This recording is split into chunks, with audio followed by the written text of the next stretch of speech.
Bonjour à tous et toutes. Bonjour Eric, on vous voit Bonjour, bien. Ah, voilà. c'est bon? Oui, Impeccable, c'est bon. merci. Euh, il y a encore des personnes qui sont en train de se connecter, mais ça y est, on est passé en mode webinaire. Donc, bonjour à tous et toutes. Bienvenue dans ce webinaire, ce nouveau rendez-vous de l'éco-conception. On va parler ce matin de l'incorporation de matières premières recyclées dans le secteur du textile. Donc, vous avez l'ordre du jour qui apparaît. Alors, juste, pardon, pour me présenter. Donc, moi, je suis Clotilde Champetier. Je travaille pour l'association Auré. Je vais co-animer ce webinaire qui est organisé par Refashion. Donc, aujourd'hui, Refashion est représenté par Elena Boulevard et Lucille Costet de l'équipe éco-conception, non, permacircularité de Refashion, en charge de sujets d'éco-conception.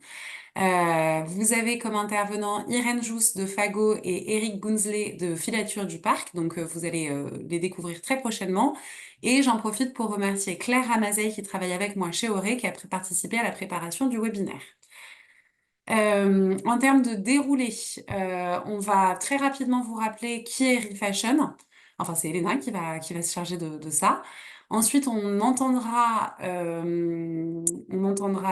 Irène et Eric nous parler d'une collaboration en lien avec l'intégration des matières recyclées. Elena reprendra la parole pour vous partager quelques sujets en lien avec l'éco-conception et il y aura un temps de questions-réponses que vous pourrez poser. Ce qui me permet de vous dire dès à présent, vous allez pouvoir utiliser la partie Q&R qui est en bas en principe pour pouvoir poser toutes vos questions. Privilégiez plutôt cet espace par rapport au chat. Ça nous permet de mieux traiter les questions.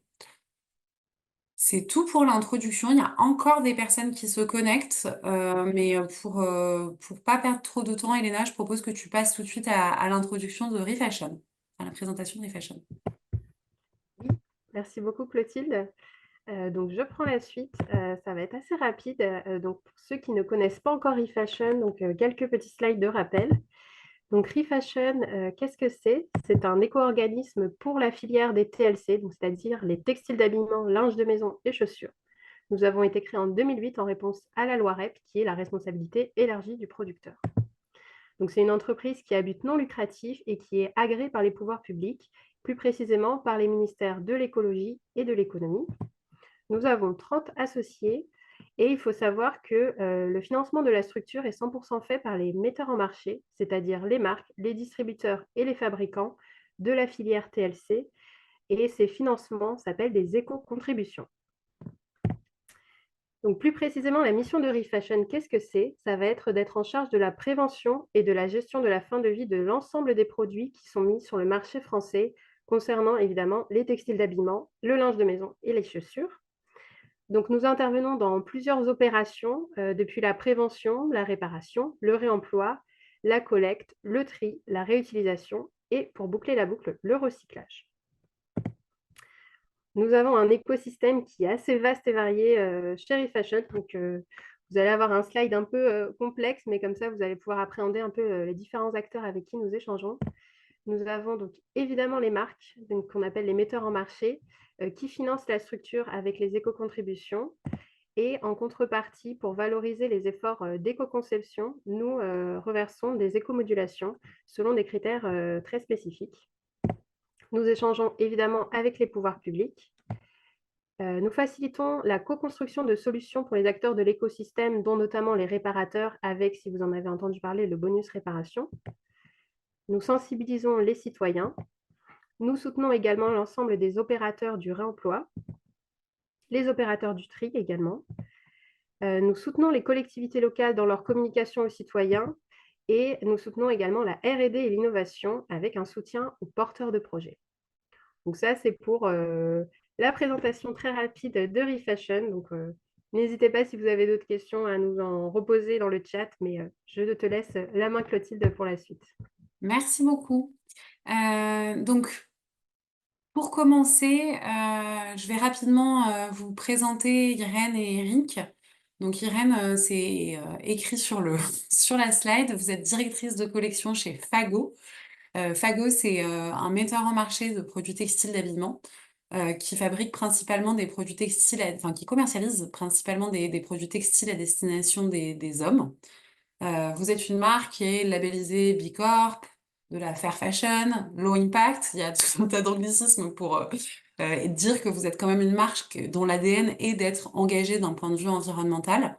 Et vous, spécifiquement, vous êtes en charge de toute la partie développement produit, ce qui veut dire que vous êtes quand même très opérationnel et notamment, ça va avoir du sens parce qu'aujourd'hui, on va focaliser sur un pull et vous étiez vraiment dans l'opérationnel du développement. Euh, Fago travaille avec un confectionneur qui s'appelle 3D Tex, qui lui-même achète sa matière première, son fil, auprès de Filature du Parc. Filature du Parc, comme son nom l'indique, c'est un filateur. Et on le verra, Eric, vous allez pouvoir nous en parler. Vous êtes spécialisé dans les fils qui sont naturels et recyclés. Et donc, c'est vous aujourd'hui, Eric, qui êtes responsable commercial chez Filature du Parc, qui allez nous parler de cette collaboration que vous avez menée. Donc, au travers de ce confectionnaire, je l'ai dit, vous avez travaillé autour d'un pull, le pull Fréhel, ça va être le focus, enfin le point d'entrée de notre discussion pour voir comment, à différentes étapes de la chaîne de valeur, on peut travailler pour intégrer des matières recyclées dans des produits textiles. Donc, on va commencer par vous, Irène. Comment est-ce que vous avez choisi de travailler sur un pull plutôt qu'un autre produit? Déjà, il y a eu ce choix parmi toute votre collection de se dire, bah, en fait, ce qui est pertinent, c'est de choisir ce produit qui est le pull. Donc, pourquoi? Et à la base, enfin, quel a été votre cheminement? C'était quoi la commande au départ de ce projet? Oui, merci Clotilde. Effectivement, comme vous l'avez bien dit, donc Fago est une marque, low impact, donc on cherche toujours à réduire nos émissions de CO2 puisque chaque saison on fait un bilan carbone et donc chaque saison, on affiche l'empreinte carbone de nos produits et donc on cherche au maximum à ce que cette empreinte carbone affichée sur les produits soit la plus faible possible. Voilà, donc l'introduction de matières recyclées paraît être un des moyens les plus efficaces pour réduire l'empreinte carbone d'un produit textile. Et donc, quand on a commencé à travailler les produits recyclés, donc il y a maintenant 5-6 ans, la maille paraissait être, donc d'abord sur la maille circulaire, le t-shirt et le jersey paraissait être une bonne solution puisque en fait, ça permet d'utiliser des fils. Enfin, là, on utilise des fils qui sont assez gros et qui permettent justement d'avoir un fil recyclé. Voilà, puisque plus le fil est fin, plus c'est compliqué d'avoir une matière recyclée dans le fil. Je pense que Eric en parlera un peu mieux que moi. Voilà. Et donc, on a fait d'abord toute une étude des produits sur lesquels on pouvait trouver des matières recyclées. Donc, on a commencé par le t-shirt et le sweat. Et la maille est arrivée très vite. Donc, le tricot et donc ce pull. Voilà. Et donc, ce pull, il est né d'une rencontre avec un fournisseur, en fait, qui est 3D Tex, qui est un atelier français de mailles 3D. Donc, on a prévu de vous en parler un petit peu plus tard, mais l'idée, c'était plutôt de vous parler de ce fil recyclé. Voilà, et donc c'est ce fournisseur avec qui on a travaillé sur vraiment un pull avec la plus faible empreinte carbone possible, qui nous a donc mis en relation avec la filature du parc. Voilà, et donc l'idée de ce pull, c'était vraiment partir d'un constat du fait que le tricot, c'est un des produits qui a le plus gros impact carbone dans nos collections. Voilà, parce que chez Fago, on fait de la chaussure, mais on fait aussi pas mal de textiles. Et dans le textile, la laine est un des composants qui a le plus gros impact carbone. Voilà, mais c'était quand même important pour nous, donc à la fois de travailler sur cette empreinte carbone tout en gardant une bonne qualité de produit. Donc on a du coup engagé toute une recherche matière pour pouvoir avoir une laine de qualité et un pull à faible impact carbone. Et donc c'est comme ça qu'on a rencontré, via 3D Tex, les fils de la filature du parc. Ok. Merci beaucoup. Du coup, Eric, est-ce que vous pouvez nous parler du fil qui a finalement été utilisé pour ce pull? Parce que vous avez déjà un historique avec le fil recyclé. Ça fait partie de votre ADN. Comment est-ce que vous avez obtenu ce fil finalement?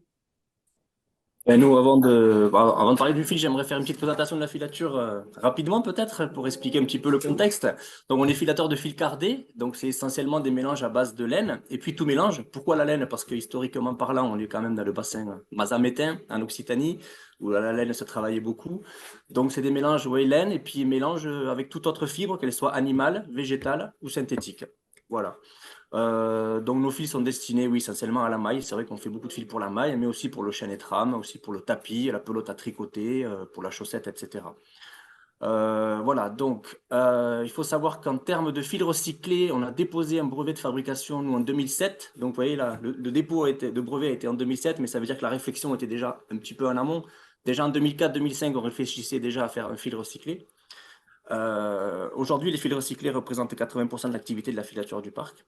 Ce dépôt de brevet réside sur une machine qui nous permet de transformer les matières textiles, alors qu'elles soient tricotage ou chaîne et trame, mais surtout tricotage. On recycle beaucoup de mailles, beaucoup de pulls en fin de vie.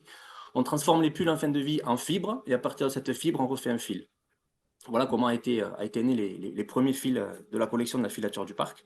L'avantage de cette fabrication, si vous voulez, c'est qu'il n'y a pas, du coup, on évite la teinture, puisqu'on travaille des matières qui sont déjà teintes en amont. Pour cela, on travaille avec des collecteurs trieurs, voilà, qui sont basés en Europe. On a des collecteurs sur la France, sur l'Espagne, sur l'Italie, qui nous fournissent des matières recyclées, qui nous fournissent donc les pulls, selon un cahier des charges bien précis, qui doit être respecté, bien évidemment, parce qu'on ne peut pas recycler tout et n'importe quoi, hein. Je dis souvent aux clients qu'il faut surtout toujours maîtriser les entrants, et à partir de là, on peut faire du bon travail. Voilà, si on recycle du tout venant, si on mélange, vous voyez, par exemple, du chêne et trame avec de la maille, on n'arrivera pas à faire un travail un bon travail au niveau du défibrage. Voilà, parce que l'important, c'est toujours la longueur de fibre, évidemment. Si on a des fibres trop courtes, on aura des fils qui boulochent. Si on a des fibres plus longues, on aura une meilleure qualité de fil et un meilleur pull qui sera plus durable aussi. Et donc, avec ces collecteurs de tri, ben, en fait, ils répondent à notre cahier des charges qui doit être, ben, en l'occurrence, on commande souvent des pulls triés par composition, par couleur, et les pulls doivent être délissés, c'est-à-dire sans pointe dure. Tous les cordures doivent être éliminés, c'est-à-dire les boutons, les fermetures éclairs, jusqu'à l'étiquette de composition. Voilà, et on reçoit ces matières sous forme de balles pressées de 250 kg qu'on va passer dans notre machine pour les transformer. Voilà un petit peu comment on a développé notre gamme de fils recyclés depuis maintenant plus de, si on a commencé en 2005, ouais, 20 ans. Voilà. Ok, super. Merci beaucoup. Et donc, Irène, finalement, le pull que vous avez obtenu, est-ce que vous pouvez nous expliquer comment, enfin, nous décrire un peu les caractéristiques? Oui, bien sûr. Alors donc, comme je vous le disais, donc on a travaillé avec, un atelier qui s'appelle 3D Tex, qui fait ce qu'on appelle de la maille, 3D et donc, la particularité de cet atelier, c'est qu'ils sortent le pull d'un seul tenant. Donc, il y a pas du tout d'assemblage mis à part, l'étiquette de composition et puis les labels de marque, derrière. Donc, c'était un petit peu un challenge sur aussi toute la partie, mise au point puisque, bah, du coup, du fait de la maille 3D, il est plus simple d'avoir des manches raglan, donc voilà, des manches en diagonale comme ça, avec une ligne diagonale comme ceci. Voilà, on pouvait pas avoir, des bords-côtes, rempliés. Enfin voilà, c'était en plus les tout débuts de l'usine, donc il y avait quelques petites choses qu'ils savaient pas encore bien faire. Donc on s'est vraiment adapté au savoir-faire de l'usine. La particularité de cette maille 3D, c'est qu'en fait, comme le pull sort d'un seul tenant, il y a quasiment, pas de déchets, sur ce pull. Et donc on avait vraiment, de base, un produit qui était, bien plus, compétitif en carbone que, n'importe quel autre pull en collection. Mais on a vraiment voulu aller au bout des choses donc, quand 3D Tex nous a parlé de la filature du parc, on s'est vraiment dit: «Mais là, on va avoir, vraiment quelque chose de super en termes de low impact, il faut que ça sorte bien, quoi». Voilà et donc du coup, on a choisi un premier fil, et donc il y a eu toute une partie de mise au point assez longue, de la maille 3D. Voilà pour avoir un pull à la fois bien en fitting, donc en bien allé, et à la fois bien en touché, pour avoir, parce que la particularité quand même de ces fils, c'est qu'ils peuvent être un peu rugueux en fonction de la façon dont on tricote, le pull. Donc il y a eu tout un travail de tension, sur la maille pour voir, la main, le tricotage et puis le lavage évidemment. qui a permis d'adoucir ce pull. Et donc, après tout ce gros travail, on a pu le sortir une première saison. Donc, il y a 3 ans maintenant. Il a fait sa première saison, voilà. Un peu en avant-première aussi, parce qu'on avait un circuit court, puisque 3D Tex est à Saint-Malo, donc on avait voilà, les fils qui étaient en France, l'atelier qui était en France aussi. Donc, c'était un projet qu'on a pu rapidement sortir, malgré un temps de mise au point assez long. La production a été assez rapide. Voilà, et donc on l'a mis sur le marché après une première saison,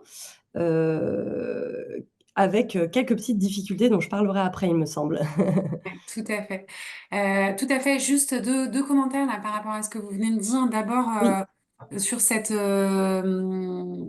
le fait qu'il y ait un patronage qui permette d'avoir le minimum de déchets, je vous renvoie vers un webinaire qu'on a fait sur le minimal waste design, dont vous retrouverez le replay et le support sur la plateforme EcoDesign. Il y a déjà eu un partage qui a été fait. Peut-être que voilà, on va pouvoir vous repartager ça. C'est quand même une technique le minimal waste design qui est très très efficace pour réduire enfin voilà, de conception, pour réduire l'impact de certains produits. Donc ça a fait l'objet de tout une discussion qui était vraiment intéressante. Et puis autre commentaire, ce que vous venez de dire, Irène, c'est très important, c'est-à-dire que ce que vous avez cherché à faire, c'était d'avoir un produit qui était mieux d'un point de vue environnemental, mais qui avait la même fonctionnalité, c'est-à-dire qui tombe bien et qui soit tout aussi confortable. Et c'est bien le cœur de l'éco-conception de réussir à trouver, à remplir toutes ces fonctions. Donc voilà, juste oui, des tout à petits fait. ajouts de ma part.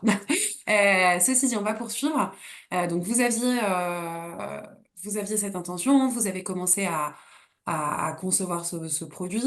Est-ce que vraiment ça s'est passé comme vous l'imaginez? Est-ce que vous pouvez nous raconter un peu justement, voilà, qu'est-ce qui a été les bonnes surprises, qu'est-ce qui ont été les mauvaises surprises? Et puis comment est-ce que vous avez dû vous ajuster au fur et à mesure du temps? D'abord pour commencer peut-être Irène et puis Eric vous compléterez. Oui, donc sur la partie mise au point, clairement les premiers fits, étaient pas très bien, enfin la première production avait un fitting qui était pas très bien mis au point parce que l'usine venait juste, d'ouvrir, donc il manquait un peu de savoir-faire, comme c'est écrit sur la slide. Il manquait un peu de savoir-faire, sur la maille qu'ils ont dû, enfin voilà, qu'on n'a plus en fait en France, ou qu'on a que dans certaines zones. Donc il a fallu reconstruire un peu ce savoir-faire. Voilà, et puis bien travailler avec ces machines qui étaient aussi innovantes, hein. Ce sont des machines, pareil, ils sont probablement les premiers à en avoir en France, des machines à maille 3D. Donc en fait, c'est vraiment un savoir-faire qu'on n'a pas. Donc il fallait le mettre en place. Donc sur la partie, voilà, vraiment le fit en lui-même, on a eu un peu de plusieurs prototypages. Petit à petit, on a découvert aussi les contraintes de la maille 3D. On peut pas faire, voilà, le rib, en double. On peut pas, les emmanchures, ce sera des raglans, mais ce sera plat. Donc voilà, donc on a vraiment fait travaillé sur le design des côtes aussi pour pouvoir apporter un peu de richesse à ce pull. Voilà. Et puis sur la partie fil, après la première production, en fait, donc on a eu 3D Tex a mis au point un lavage, donc je pense qu'on l'a mis au point à la deuxième production, parce que la première production était encore un petit peu rêche pour la peau. Donc la deuxième production, 3D Tex a vraiment très bien travaillé un lavage sur ce fil de la filature du parc, qui a permis vraiment d'avoir une main très intéressante. Voilà. Et l'autre problème qu'on a eu, c'était aussi que le pull se détendait beaucoup, beaucoup après plusieurs portées. Donc on a dû voilà, tout travailler. En fait, le fil, il est donné brut et le tricoteur va vraiment faire un travail un peu très, très précis sur comment on tricote, quelle tension, quel lavage, pour quel type de côte, quel type de tricot, pour avoir vraiment quelque chose de qualitatif et qui tiennent. Et donc on a eu voilà, ce premier pull qui a fait donc une première saison un peu difficile, même dans les ventes, une deuxième saison un petit peu mieux, et une troisième saison où on a introduit un petit mouchetage dans le fil. Voilà, et donc ça, c'est un travail qu'on a développé avec la filature du parc. Donc on avait notre fil de base qui était un fil chiné mais uni, Voilà. Et ce qui fonctionne très bien chez Fago, c'est tout ce qui est le mouchetage, donc les petits inserts de couleurs dans le fil. Voilà. Et donc, la filature du parc n'avait pas notre qualité de fil avec ce petit mouchetage. Et donc, c'est ce développement qu'on a fait avec la filature du parc pour pouvoir conserver tout le travail de mise au point qui avait été fait par 3D Tex sur ce pull et sur les lavages, en ayant la même qualité de fil, mais avec ce petit mouchetage. Ok, merci beaucoup. On voit bien dans votre témoignage qu'il s'agit vraiment d'une innovation, de quelque chose d'expérimental. Moi, je retiens aussi l'idée de reconstruire le savoir-faire, donc de réindustrialiser notre territoire. Je pense que c'est enfin, essentiel, j'appuie, parce que c'est essentiel qu'il y ait des marques qui se lancent, qui passent du temps, qui essayent, qui acceptent de se tromper. Enfin, on est vraiment dans de l'innovation, de l'expérimentation, et je tiens à souligner les efforts d'un côté et de l'autre, et puis voilà, incluant 3D Tex, c'est indispensable en fait. Donc merci à vous deux pour ce travail. Eric, de votre côté, qu'est-ce que vous pourriez nous dire sur voilà, vous-même en tant que avec ce fil-là, avec les demandes, qu'est-ce que vous avez dû faire, comment ça a été pour Et vous? ce qui est intéressant sur ce fil-là, c'est qu'en fait, on est parti sur une base de composition qu'on travaillait déjà, qui est un fil en laine polyamide. Et là, on s'est mis d'accord donc avec Fago et 3D Tex pour rajouter les petits mouchetés. Alors, les petits mouchetés, Irène, en fait, c'est des boutons de soie. Et c'est intéressant parce que c'est des boutons de soie que nous, on va carder, qui sont pré-consumeurs, en fait. Voilà, c'est des boutons de soie qui viennent d'Italie. C'est des déchets de peignage de soie, en fait. Voilà. Les parties courtes, les filatures peignées ne peuvent pas l'utiliser. Donc, nous, on les récupère. Et cette petite fibre, nous, au niveau de la carde, ça va rouler, ça va créer un bouton. Voilà. Et c'est ce qui va créer justement le côté chiné. Alors évidemment, quand on crée une nouvelle qualité, parce que ça reste une nouvelle qualité, parce qu'il a fallu trouver les boutons de soie recyclés, il faut s'assurer déjà d'avoir le bon fournisseur, parce que quand on met un nouveau produit en collection, on va développer entre, je ne sais pas, au début, on va peut-être développer 10-12 couleurs, mais ça peut aller jusqu'à 55 couleurs, comme on fait. Et là, il faut s'assurer vraiment au niveau des matières premières d'avoir le bon fournisseur pour pouvoir nous fournir sur 5, 10, 15 ou 20 ans. Il y en a des qualités qui ont plus de 20 ans chez nous, quoi. Voilà. Et à partir de là, on peut mettre un fil en collection et ensuite réaliser tous les tests, évidemment, parce qu'avant de le mettre sur le marché, on va réaliser tous les tests d'abrasion, de résistance, d'allongement. Ça, c'est une sécurité pour pouvoir ensuite livrer un fil de qualité à nos clients. Voilà. Alors, il y a un point que Irène a soulevé, et c'est sûr que c'est important. On fait du fil cardé, donc c'est sûr qu'il y a un gros travail de tricotage encore, ça peut le faire, mais c'est surtout de lavage derrière, lavage et foulonnage. Voilà, ça c'est très important pour obtenir le bon toucher final. Il y a des sociétés qui le maîtrisent très bien, d'autres qui ne le maîtrisent pas, d'autres qui se mettent à jour. 3D Tex l'a très bien fait. Je sais qu'ils ont travaillé avec des équipes de lavage pour améliorer le système de lavage. Et aujourd'hui, c'est un très bon partenaire, 3D Tex, parce qu'ils arrivent vraiment à obtenir un très très bon toucher à ce niveau-là. Voilà, donc ça c'est très bien. Et après, juste pour parler un petit peu d'ACV, parce que je ne sais pas. Nous, aujourd'hui, sur ce type de fil-là, on est sur un fil 100% recyclé et on est quand même 98% moins impactant sur l'environnement que si on faisait un fil à base de fibres vierges. Voilà, ça, je pense que c'est important de le souligner. C'est quand même assez remarquable. Voilà.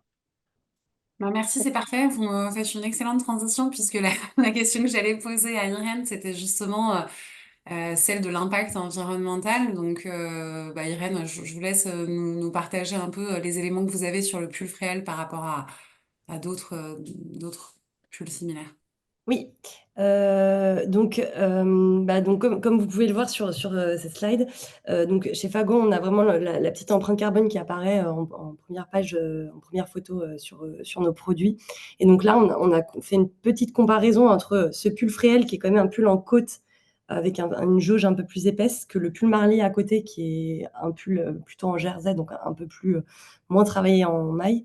Mais du coup, l'impact, on passe de 28,6 kg équivalent CO2 à 4,8. Donc, c'est drastique la différence d'impact. Voilà. Et l'autre particularité de ce fil, de la filature du parc, c'est que du coup, sur un pull qui est quand même qui est quand même un pull d'hiver, en fait, il est très léger. Donc, ça permet aussi, le fait que le poids du fil soit léger, ça permet aussi beaucoup de réduire l'impact carbone, puisqu'une grosse partie de l'impact, quand on calcule l'empreinte carbone d'un produit, une grosse partie est liée au poids, en fait, du produit. Donc voilà. Et juste la chose que j'ai pas dite, c'est que du coup le fil boutonné a vraiment fait un shift dans nos ventes, et donc ce pull a été notre best-seller de la saison dernière en tricot. Justement parce qu'il y avait il était à la fois bien conçu, à la fois dans la bonne main, et avec un fil fantaisie qui plaît, en fait. Et c'est vraiment ça la clé, c'est de faire un produit qui plaît à notre client au final. Il est en plus low impact, mais ce sera jamais le premier critère de pourquoi la personne va l'acheter. Donc en fait, ce qui est vraiment important, c'est de faire quelque chose de beau et low impact, mais il faut que ce soit beau. Ben oui, merci beaucoup. Merci beaucoup de le rappeler en fait, parce que c'est justement des discussions qu'on a souvent et on a à cœur de porter ça aussi enfin voilà, Refashion et Auré, c'est de dire on vous propose pas une marque, enfin on vous propose pas de développer une mode, pardon, qui soit uniforme, gris, monomatière, enfin de monocouleur, pour que ce soit recyclable. Enfin, c'est pas du tout vers ça qu'on vous invite à aller. Enfin, on sait bien que chacun des metteurs en marché a une identité de marque, enfin voilà, et puis il y a toute une créativité qui est indispensable de maintenir, et aussi, et Irène vous le rappelez tout à fait, parce que le consommateur n'achètera pas un produit simplement parce qu'il est low impact. Ça devient de plus en plus l'un des critères, mais ce sera jamais le critère numéro un, et toutes les études le montrent. Enfin, c'est le prix, le design, et ensuite, voilà, dans ce qui vient potentiellement l'environnement. Mais en fait, voilà, c'est un panel de compromis. Ce qu'on dit aussi très souvent, c'est ça, hein, c'est que l'éco-conception, c'est une affaire de compromis, et c'est une affaire de compromis entre ces différents critères. Le critère environnemental vient s'ajouter aux autres critères, et la proposition, c'est de trouver de la créativité au travers de ces différentes demandes qui vous sont faites. Euh, Eric, non, pardon, Irène, chez Fago, vous intégrez déjà des matières premières recyclées dans d'autres produits. C'est pas simplement ce pull-là. Est-ce que vous pouvez nous dire un peu où est-ce que vous en êtes par rapport à cette intégration de matières recyclées? Est-ce que vous avez pareil, hein, des difficultés? Comment ça se passe chez vous? Et puis c'est quoi vos perspectives pour la suite? C'est quoi votre ambition par rapport à cette intégration de matières recyclées? Oui, alors nous on a déjà 80% de nos produits qui intègrent de la matière recyclée. Alors pas toujours à plus de 30%, parce qu'en fonction des produits, c'est pas forcément possible, mais au maximum, c'est vraiment un critère numéro 1 qu'on donne à nos fournisseurs, quoi. C'est la deuxième question qu'on leur pose, c'est: «Est-ce que vous savez travailler les matières recyclées? Est-ce que vous avez des fournisseurs?» Donc chez nous, c'est vraiment ancré dans la façon dont on travaille.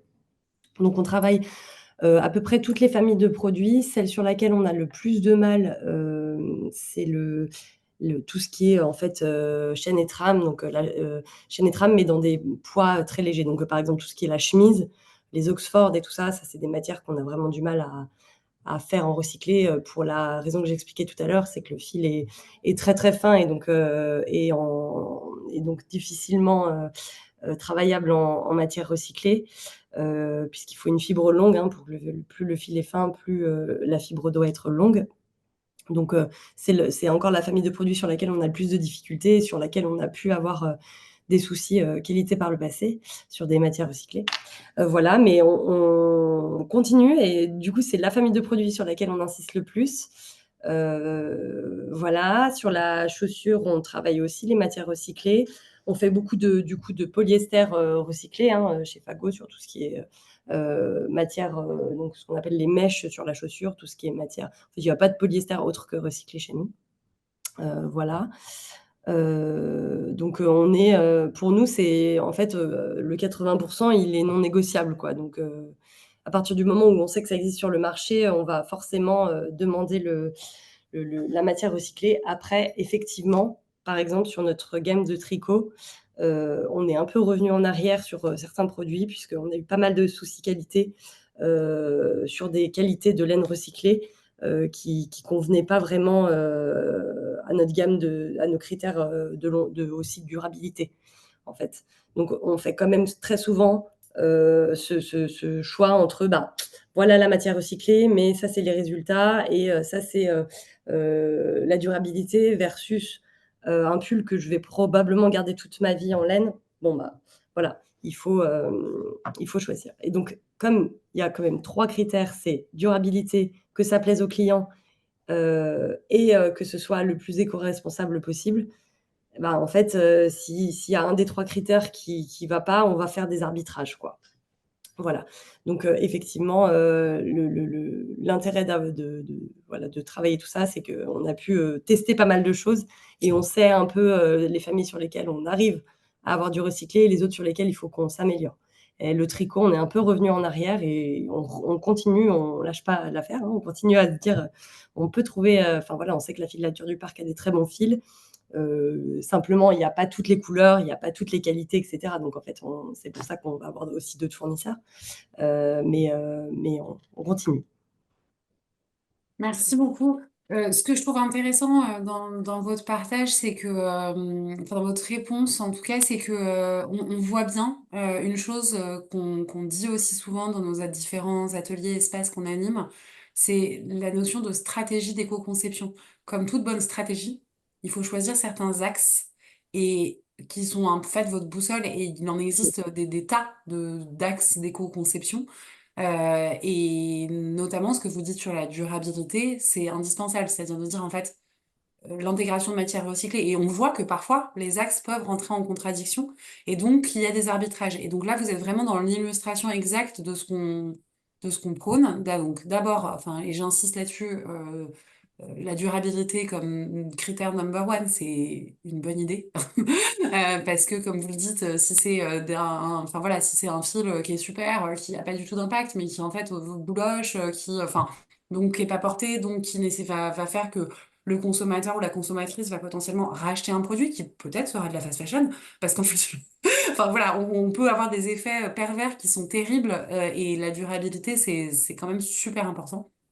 Euh, et donc voilà, juste revenir à cette notion de stratégie d'éco-conception, de se dire en tant que marque, vers quoi je me dirige. Et toute bonne stratégie nécessite aussi des ajustements au fur et à mesure. Donc là, ce qu'on comprend, c'est que votre stratégie, c'est notamment l'intégration de matières recyclées. Mais ben voilà, ça c'est votre boussole, c'est votre cap. Mais parfois, il y a des vents qui vont venir un peu dévier le bateau. Et donc vous, votre travail, c'est de retourner vers ça. Et c'est exactement ce que vous dites avec certains produits pour qui c'est plus complexe. Et voilà, donc vous lâchez pas l'affaire, comme vous dites. Et donc c'est une bonne illustration, au-delà de l'intégration de matières recyclées, de comment mener sa barque dans ces stratégies, dans ces démarches d'éco-conception, même au sens plus macro, plus méta. Donc voilà. Donc, Eric, vous, votre travail de filateur, c'est bien d'accompagner vos clients au développement de nouveaux produits et on voit bien là, au travers de ce témoignage, que vous avez dû faire preuve d'agilité et bon, bah voilà, là, leur demande, c'est ça. En fait, on a tel produit, tel fil, il va falloir mettre de la soie, vous êtes obligé d'innover.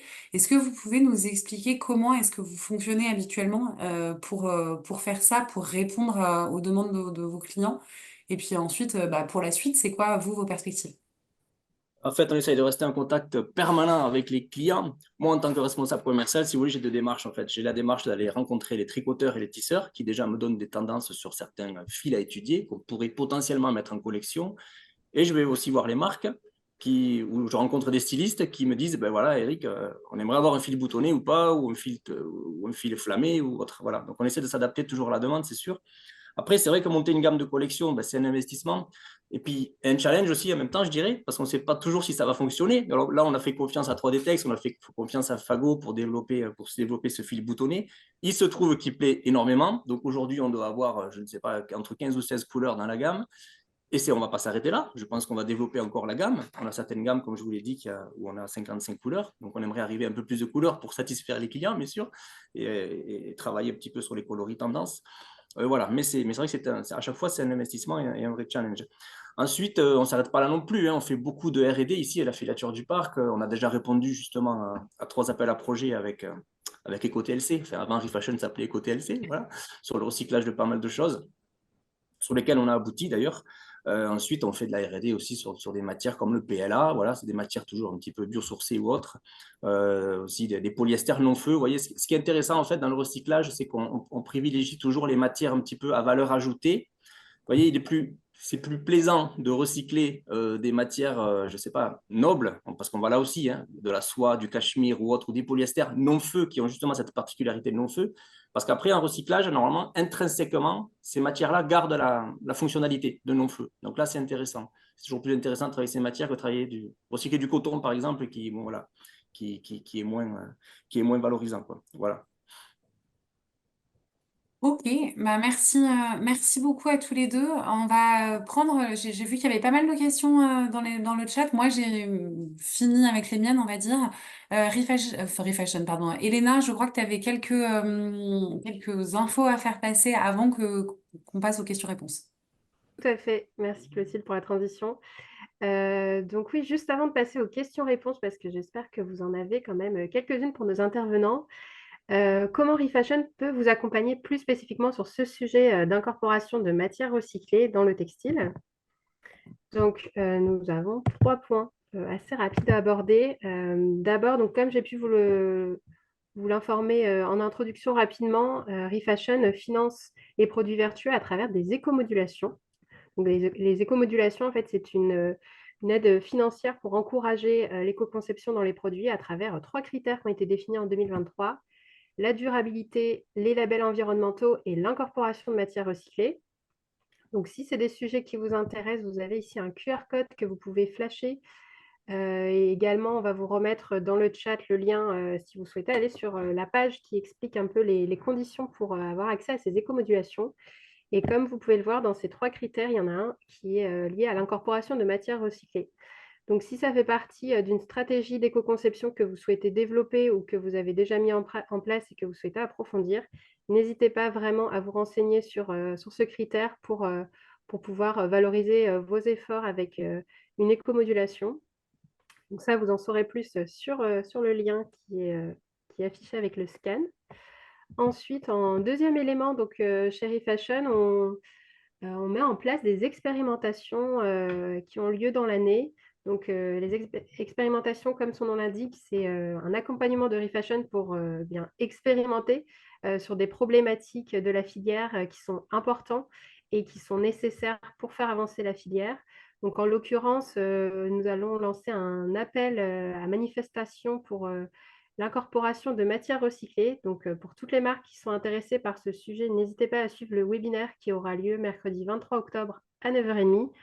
Donc, pareil, vous avez un QR code pour vous inscrire à ce webinaire. Et sinon, vous pouvez également retrouver cette inscription dans notre page agenda et sur la plateforme EcoDesign.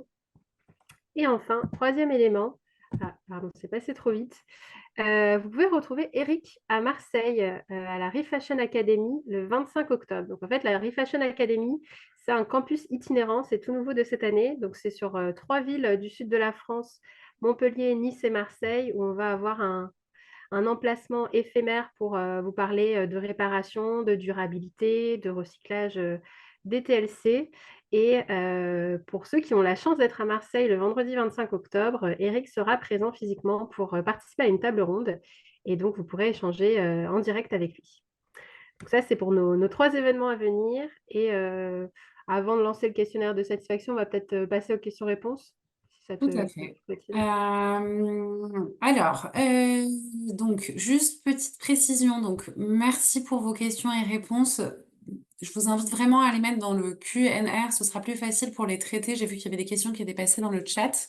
Autre petite précision technique, vous avez la possibilité de liker les questions qui ont été posées et qui vous intéressent. Ça mènera à les trier.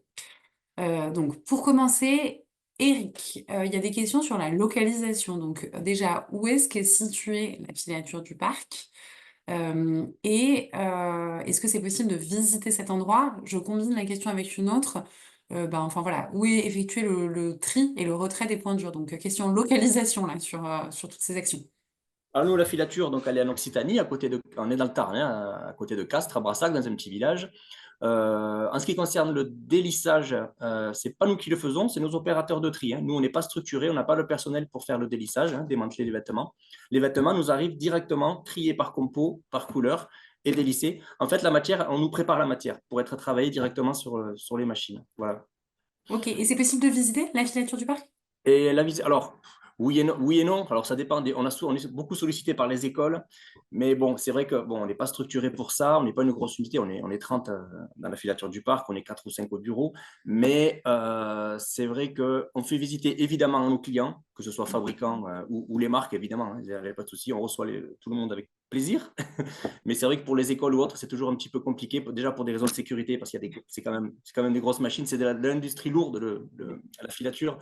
Voilà, et ça, déjà, rien que pour ces raisons-là, on préfère éviter pour les écoles. Mais c'est vrai qu'on est beaucoup sollicité. Ouais. D'accord, ouais. Oui, bah, vous n'avez pas forcément non plus l'animation goûter. Et non, voilà, on n'a pas de guide pour la filature. Ouais. Ok, Mais sinon, j'ai envie de dire que oui, presque toutes les semaines, on reçoit des clients. Quoi. Donc ok. voilà, on fait au mieux. Super. Eh ben, merci beaucoup. Irène, là, une question là, qui est pas mal likée. Combien de jours de portée pour un pull en laine recyclé vs en laine vierge? Donc, c'est en lien avec la durabilité, du coup. Combien de Vous jours de avez- portée? Alors, c'est pas des tests qu'on fait. D'accord. En revanche, ils passent tous les tests. Enfin, nous, on fait des tests ISO sur le boulochage. Alors, je sais plus comment il s'appelle le test sur la tension là, mais enfin voilà. Et du coup, il remplit vraiment les mêmes critères qu'un pull en laine classique, quoi. D'accord. Ok. Donc, On n'a même pas durable. de différence. Enfin, on n'a pas fait de compromis sur le boulochage ou sur autre chose, quoi. Ok. Donc, même durabilité, même Oui, qualité. je pourrais pas vous dire le nombre de jours de portée, honnêtement. Non, mais je pense que c'est ça. À mon avis, la question derrière, c'est ça. Enfin, c'est est-ce que c'est similaire, Ouais. est-ce que c'est réellement équivalent? Donc, ça me semble ok comme réponse. Est-ce que le pull, il est aussi recyclable en fin de vie avec cette composition de fil, peut-être enfin, je ne sais pas lequel de vous deux serait le plus à même de répondre au final. Alors, Tout je dépend. pense Alors ça, Eric. c'est ouais, Pardon. Rennes, si tu veux, ouais, je prends la Ah non, parole. non, j'allais dire, ouais. Non, ouais. Ouais, nous, on a déjà fait des tests là-dessus avec une marque, bon, je peux la citer parce que c'est une startup qui s'appelle Later, avec Benjamin Houge, qui avait dans l'idée justement de voir combien de fois on pouvait recycler un pull. Alors, alors on l'a fait. On l'a fait, on est arrivé au bout de 3 fois maximum. Après, c'est vrai qu'au fur et à mesure du défibrage, on va pas se mentir, la fibre, on la rallonge pas, quoi. Donc, au fur et à mesure, elle va se rétrécir. Et plus la fibre va être courte, comme je l'ai expliqué, plus on aura du mal à faire du fil et il y aura des problèmes de boulochage derrière. Donc, on Mhm. était arrivé à 3 fois. Voilà. Sachant que dans le monde vrai, ça ne se produit pas parce qu'on récupère tellement de mélanges de pulls de différentes origines que c'est quasiment impossible de recycler 3 fois le même pull, si vous voulez, parce que c'est mélangé dans des lots différents. Donc voilà. Mhm. Ok. Est-ce que là, j'ai à nouveau une question pour vous, Eric. Est-ce que vous pourriez redonner les chiffres sur l'impact carbone de votre fil? Alors, le fil EcoPure, celui dont on parle, il est 98% moins impactant sur l'environnement. Ok. Voilà.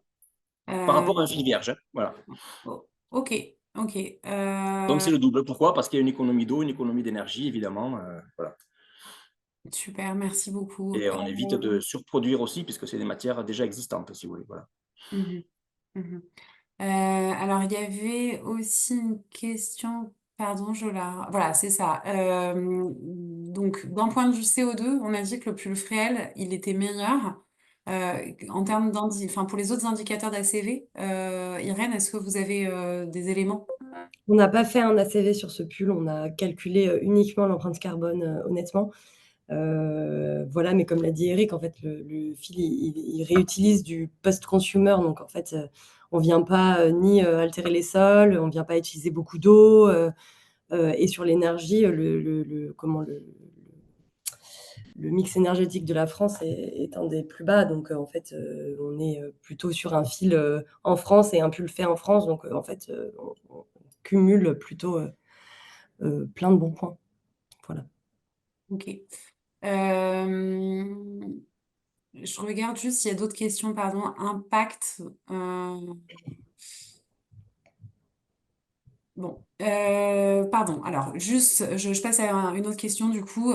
Donc, on voit que le pull Marly, il est commercialisé à 95 euros. Oui. Le Fréhel, il est à 145 euros. Est-ce que ce différentiel, il pose des questions auprès des clients en magasin? Alors, c'est ce que j'expliquais tout à l'heure, ils sont pas tout à fait comparables, c'est pas le même pull. Donc le Fréhel, il porte plus de prix parce qu'il est en côte, donc il a une maille un peu plus épaisse, il a une plus grosse jauge. Le Marly, il est en jersey, c'est vraiment notre entrée de prix de pull, donc voilà. Après, quand même, pour répondre à cette question, quand on a lancé donc le tricot chez Fago, c'est pas une famille de produits sur laquelle on excelle. Voilà, on en vend un peu, mais et on en vend à une très petite partie de l'année. Le Marly et le Fréhel sont nos 2 best-sellers. Là, en fait, on vous a mis nos 2 meilleurs produits d'hiver, qui sont des très bons produits qu'on vend très, très bien.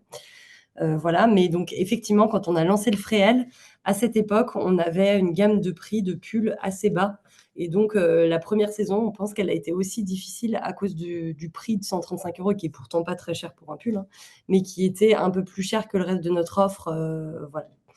Depuis, on a pu maintenir ce prix. On n'a pas augmenté les prix quand tout le monde a augmenté les prix sur ce pull et donc du coup, c'est plus du tout un frein à la vente. On est resté assez Ok. compétitif parce que aussi enfin, ce qui compte, c'est de se dire que ce fil de la filature du parc, il est pas non plus très, très cher. Il est Mhm. pas non plus très, très cher, voilà et la filature du parc a globalement des fils, d'un bon rapport qualité-prix. Compétitif, d'accord, ok. Mmh. Un bon rapport qualité-prix, ok. Juste une autre question pour vous, Irène. Est-ce que vous avez des éléments donc, de bilan, enfin, qui sont disponibles d'un point de vue environnemental pour bien comprendre les bénéfices des choix d'éco-conception que vous avez opérés? Est-ce que c'est quelque chose qui est public? Alors on publie l'empreinte carbone. Avant, on mettait à disposition nos tests et tout ça, mais on a arrêté de le faire parce que c'était compliqué, ça nous coûtait cher de développement et c'était un peu compliqué.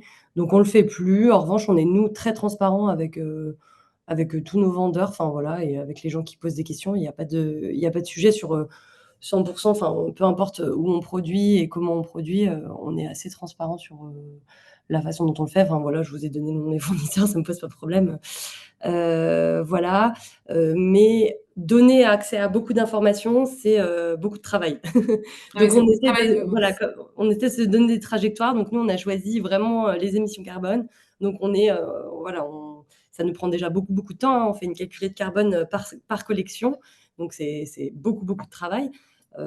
Et donc on s'est vraiment focalisé là-dessus. On a fait déjà quelques ACV, mais vous voyez, on les a jamais rendus publics parce qu'en fait, quand on fait pas sur tous les produits, on trouve que c'est un peu, c'est pas très clair pour le consommateur. Donc l'idée, c'est aussi, en fait, à trop mettre d'informations, on embrouille un peu les gens. Donc et puis il faut se rappeler enfin, les gens qui achètent nos produits, ils travaillent pas dans le textile, donc il y a plein de choses qu'ils comprennent pas.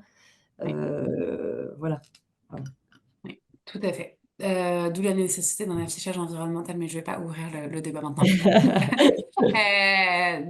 Eric, il y a des questions sur le nombre enfin, oui, le nombre de tonnes de déchets textiles que vous parvenez à recycler chaque année et quel volume de matière recyclée vous utilisez pour la production de fagots. Je sais pas d'ailleurs si c'est Euh, la deuxième partie, si c'est des Nuit, nous, infos. on fait environ 500 tonnes de fil par an. Et dans ces 500 tonnes, il y a 80% de fils recyclés. Voilà. D'accord. Donc, ça fait à peu près 400 et quelques, quoi, je pense. Ouais. Si on fait vite le calcul, 400 tonnes de matière recyclée. Ouais. Mhm. Ok, Après, pour Fago, je ne sais pas honnêtement les quantités, je ne sais pas. Je ne saurais pas dire. d'accord. Ouais, Je compliqué. ne saurais pas dire. Ouais, sur un an, je ne sais pas comment on a fait. Enfin, Pas de problème. quelques tonnes, je pense. Voilà. D'accord.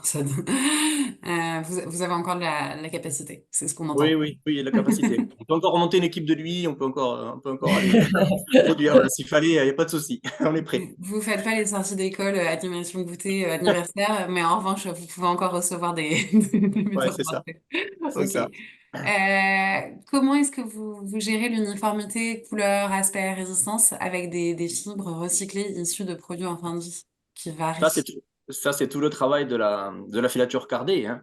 Mm. En fait, comme je l'ai dit, on travaille toute matière, animale, végétale, synthétique.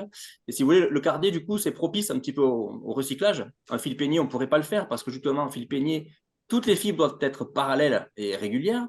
Alors qu'en fil cardé, on peut mélanger un petit peu les matières et les couleurs, un petit peu comme de la peinture. Voilà, nous ici, on a un laboratoire et on va le faire, c'est à l'œil, hein, ça se fait à l'œil et on va mélanger les différentes fibres avec les différentes couleurs pour obtenir le coloris final. C'est pour ça que dans notre gamme de couleurs, on a beaucoup de coloris chinés. Voilà, on sait faire les coloris pleins, les coloris unis, comme on appelle, les noirs, les marines, les rouges, mais allez, 90% des couleurs de nos gammes sont chinés parce qu'on mélange les couleurs en fait. Pour faire de l'orange, on va mélanger de la laine rouge avec de la laine jaune, par exemple, à différentes proportions, différents pourcentages. Ça se joue des fois à quelques kilos près. Hein. Sur un lot de 2000 kilos, ben, on va mettre peut-être 2 kilos d'un rouge ou 2 kilos d'un jaune pour ajuster un petit peu et arriver à maintenir la couleur. Alors c'est vrai que d'un lot à l'autre, on est fidèle, mais on sera jamais fidèle à 100%, mais j'ai envie de dire comme de la teinture. Hein. Quand vous prenez un filet cru en coton ou laine, que vous le teignez, et puis vous en prenez un autre lot, bon, ben, il ne sera jamais pareil à 1% près. Quoi. Bon, ben, pour nous, c'est la même chose. Voilà. Une question un tout petit peu connexe, mais quand même assez proche. Étant donné que le fil il est recyclé et non reteint, comment est-ce que vous vous assurez de l'innocuité du fil final? C'est-à-dire, Ben, je pense euh, enfin, voilà, est-ce que c'est possible, enfin, vous vous assurez que c'est pas nuisible, en fait? Est-ce que vous avez des retraitements? Enfin, non, alors nous, toutes les matières qu'on reçoit, elles sont déjà lavées. Mhm. OK. Et ensuite, ben, quand ça suit tout le process de filature, de toute façon, tout article à la fin, comme on l'a dit, c'est 3D Text, il va refaire un lavage derrière. Donc, à partir de là, il n'y a pas de souci. Après, depuis la norme REACH qui date des années 2000, normalement, il n'y a plus aucun donneur d'ordre, enfin metteur sur marché en tout cas, qui doit mettre des produits dangereux. Nous, il faut savoir qu'on teste nos fils aléatoirement. On ne teste pas tous nos lots, évidemment, qu'on fabrique. Nos clients testent les fils aussi. Et je peux vous dire qu'on a des très, très gros clients. Hein. Je ne sais pas si je peux citer la marque, Patagonia, entre autres, aux États-Unis ou autres, qui sont très fidèles avec nous depuis de nombreuses années et qui font beaucoup, beaucoup de tests sur nos fils.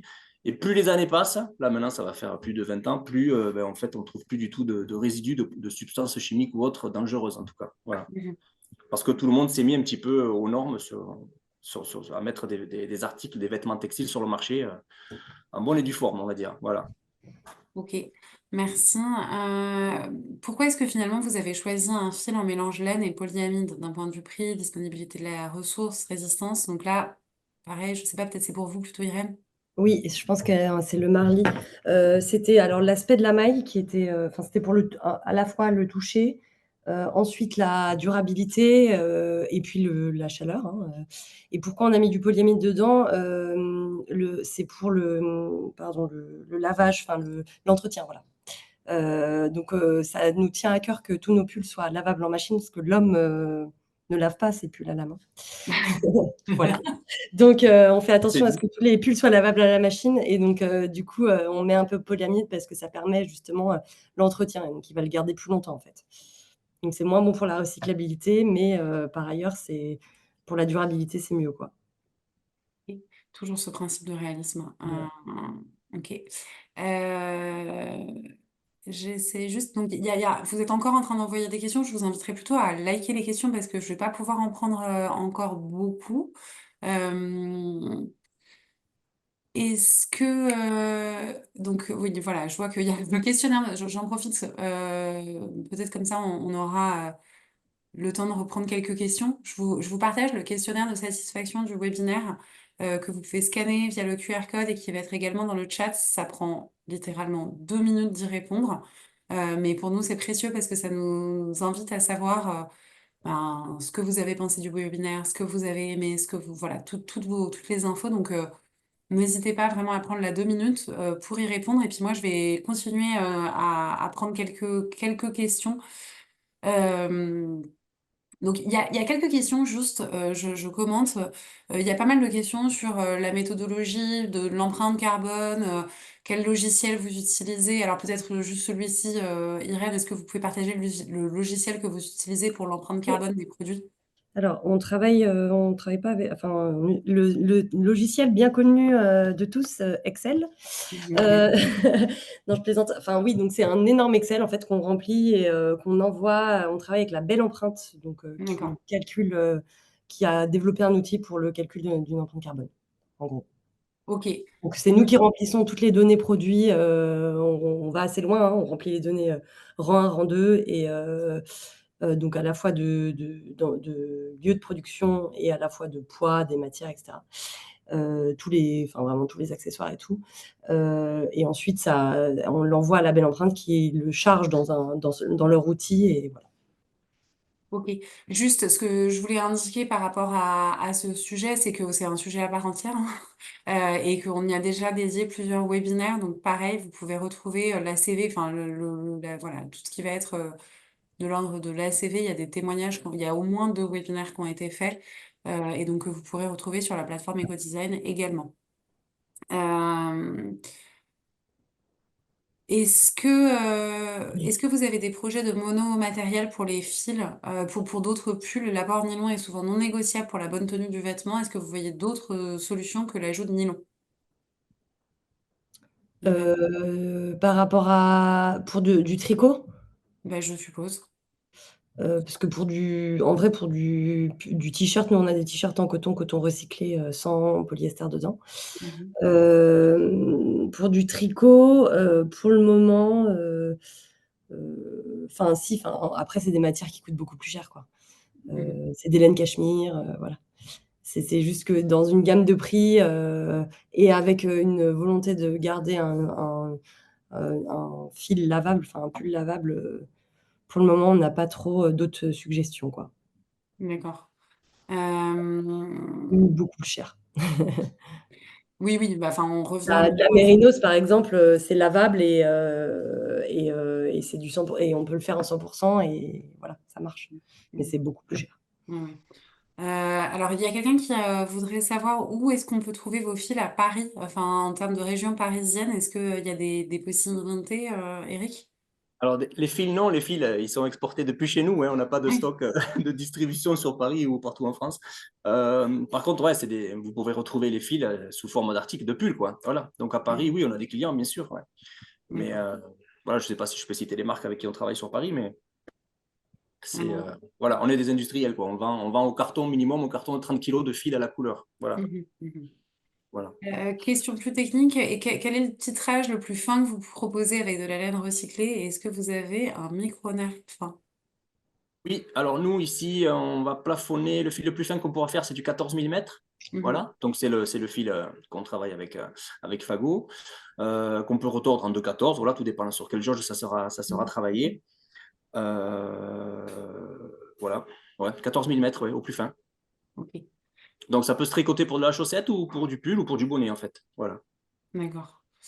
Bon, il est 10h28. Vous avez réalisé un exercice assez complexe là de passer d'une question à l'autre. Heureusement que vous étiez deux, je pense, parce qu'on voit bien que les questions sont très techniques et beaucoup plus environnementales. Enfin voilà, on passe sur plein de sujets. Je vois que vous avez encore plein de questions. Je suppose que Eric et Irène, vous êtes d'accord pour qu'on puisse partager vos contacts si jamais les personnes ont des Bien questions. En sûr, tout cas, Eric, de votre côté. C'est certain. bien sûr.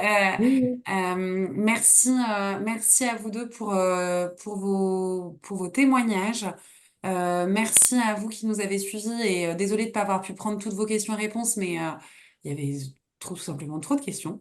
En tout cas, on va vous transférer le replay et le support de cette discussion. Et voilà, merci aussi à Refashion pour l'organisation du webinaire. Je vous souhaite une très bonne journée et puis à très bientôt.